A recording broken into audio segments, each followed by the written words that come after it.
Hello students और BA first year economics paper first में आज हमारा टॉपिक है इनकम ऑफ द कंज्यूमर्स यानी कि उपभोक्ता की आय। इससे पहले हमारे लिए 2 पॉइंट हो चुके थे और जो तीसरा पॉइंट है, सुनिए। वस्तु की मांग उपभोक्ता की आय पर निर्भर करती है, किंतु आय में अंतर विभिन्न वस्तुओं की मांग को भिन्न भिन्न प्रकार से प्रभावित करते हैं। विभिन्न प्रकार की वस्तुओं को हम 3 भागों में विभक्त कर सकते हैं। नंबर ए, नेसेसिटीज़ गुड्स यानी कि अनिवार्य वस्तुएं। आय बढ़ने से अनिवार्य वस्तुओं की मांग एक सीमा तक ही बढ़ती है।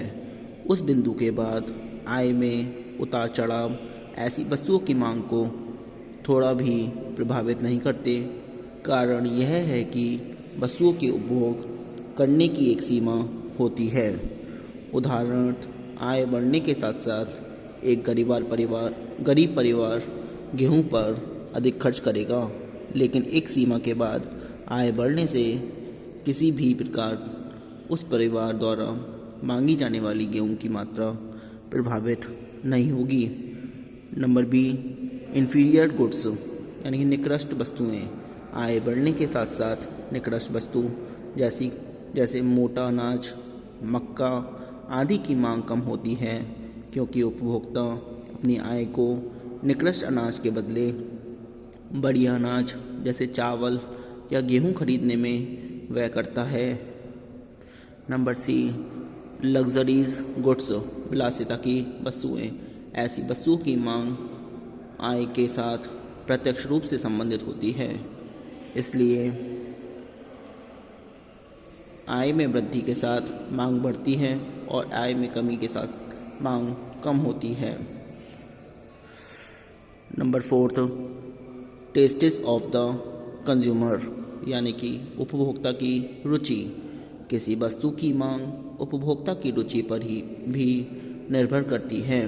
प्रोफेसर स्टगलर के अनुसार कीमत तथा आय के अतिरिक्त वस्तु की मांग को प्रभावित करने वाले अन्य तत्वों को रुचि शब्द के अंतर्गत आसानी से संबंधित कर दिया जाता है। रुचि और फैशन में परिवर्तन हो जाने से मांग में परिवर्तन हो जाता है। जो वस्तु में फैशन में आ जाती हैं उनकी कीमत बढ़ जाने पर भी लोग अधिक खरीदते हैं, और फैशन से निकल जाने पर वह वस्तु सस्ती होने पर भी लोग उसको नहीं खरीदते। Number 5, change in season. ऋतु में परिवर्तन। ऋतु परिवर्तन के साथ ही मांग बदल जाती है। ऊनी कपड़ों की मांग जाड़े में जितनी अधिक होती है, गर्मी में उतनी नहीं रहती। Number 6, change in population. जनसंख्या में परिवर्तन। जनसंख्या में परिवर्तन से वस्तुओं की मांग में भी परिवर्तन हो जाता है। जनसंख्या कम हो जाने पर साधारणतया वस्तुओं की मांग कम हो जाती है, और जनसंख्या बढ़ जाने पर वस्तुओं का मूल्य बढ़ जाने के बाद भी मांग बढ़ जाती है। Number 7, change in composition of population. जनसंख्या की संरचना में परिवर्तन। जैसे यदि किसी क्षेत्र के सभी युवक सेना में भर्ती हो जाएं, तो उन वस्तुओं की मांग कम हो जाएगी जिन्हें युवक सेना में भर्ती होने से पहले खरीदते थे। Number 8, change in quantity of money यानी कि मुद्रा की मात्रा में परिवर्तन।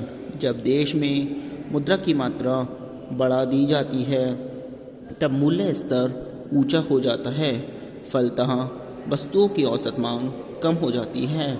इसके विपरीत यदि मुद्रा की मात्रा घटा दी जाती है तो सामान्य मूल्य स्तर गिर जाता है और उपभोक्ता की औसत मांग बढ़ जाती है। Number 9, distribution of national wealth. राष्ट्रीय धन का वितरण।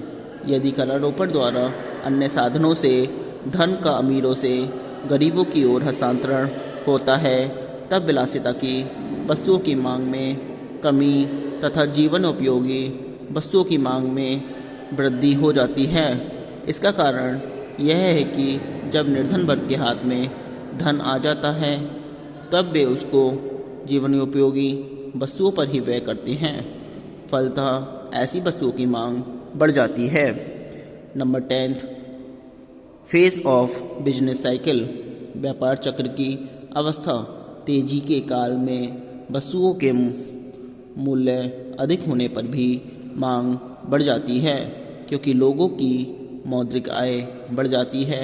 इसके विपरीत मंदी काल में लोगों की आय कम हो जाने के कारण मूल्य गिरने पर भी लोगों की वस्तुओं की मांग कम हो जाती है। Number 11, change in saving habits, बचत करने की प्रवृत्ति में परिवर्तन। यदि लोगों में बचत करने की प्रवृत्ति अधिक सक्रिय हो जाती है तो निश्चित ही व्यय करने की राशि में कमी हो जाएगी और वस्तुओं की मांग कम हो जाएगी। Number 12, change in price of composites demand goods, यानी कि संयुक्त मांग वाली वस्तुओं के मूल्य में परिवर्तन। जब दो या दो से अधिक वस्तुएं एक साथ ही किसी आवश्यकता की पूर्ति के लिए आवश्यक हो तो उन सभी वस्तुओं की मांग को संयुक्त मांग कहते हैं। जैसे कार और पेट्रोल की मांग। कार की मांग में वृद्धि या कमी होने का प्रभाव पेट्रोल की मांग पर भी पड़ेगा। आगे आता है टाइप्स ऑफ डिमांड, यानी कि मांग के रूप। इसमें देखिए, किसी वस्तु या सेवा के लिए उपभोक्ता की मांग या तो उस वस्तु के मूल्य पर निर्भर करती है या उपभोक्ता की आय पर निर्भर करती है या उस वस्तु की पूरक और स्थानापन्न वस्तुओं के मूल्य पर निर्भर करती है। अतः इन तीन बातों पर को ध्यान में रखते हुए अर्थशास्त्रियों ने मांग के तीन रूप बताए हैं। नंबर 1, मूल्य की कीमत मांग। नंबर 2, आय मांग। और नंबर 3, आड़ी या तिरछी अथवा प्रत्युत्तर मांग। तो नंबर 1, प्राइस डिमांड, यानी कि मूल्य मांग। सुनिए, इसमें मूल्य मांग किसी वस्तु की उन मात्राओं को दिखाती है जो कि एक उपभोक्ता एक निश्चित समय में, यदि अन्य बातें समान रहें, विभिन्न कल्पित मूल्यों पर खरीदने को तैयार हैं। यहाँ अन्य बातों के समान रहने का अर्थ है कि उक्त समय में मांग को प्रभावित करने वाले तत्वों जैसे आय, रुचि संबंधित वस्तुओं के मूल्य में कोई परिवर्तन नहीं होता।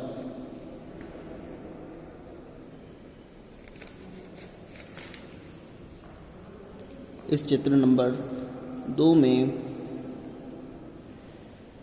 डीडी मांग रेखा, इस चित्र नंबर 3 में, चित्र नंबर 3 देखिए। इस चित्र नंबर 3 में डीडी मांग रेखा बाएं से दाएं नीचे की ओर गिर रही है। ऊपर से नीचे की ओर गिर रही है, नीचे की ओर गिर रही है, अर्थात इसका ऋणात्मक ढाल है, जिसका अर्थ यह है कि यदि मूल्य बढ़ता है तो मांग घटती है और मूल्य घटने पर मांग बढ़ती है। प्रत्येक उपभोक्ता की इस प्रकार की मांग व्यक्तिगत मांग कहलाती है, परंतु वस्तुओं और सेवाओं की उपभोक्ताओं की सम्मिलित मांग को बाजार मांग कहते हैं। नंबर 2 आता है इनकम डिमांड, आय मांग। आय मांग का अभिप्राय वस्तुओं और सेवाओं की उन मात्राओं से है जो समय की दी हुई अवधि में अन्य बातों के पूर्ववत रहने पर उपभोक्ता विभिन्न आय स्तरों पर खरीदने के लिए तैयार है।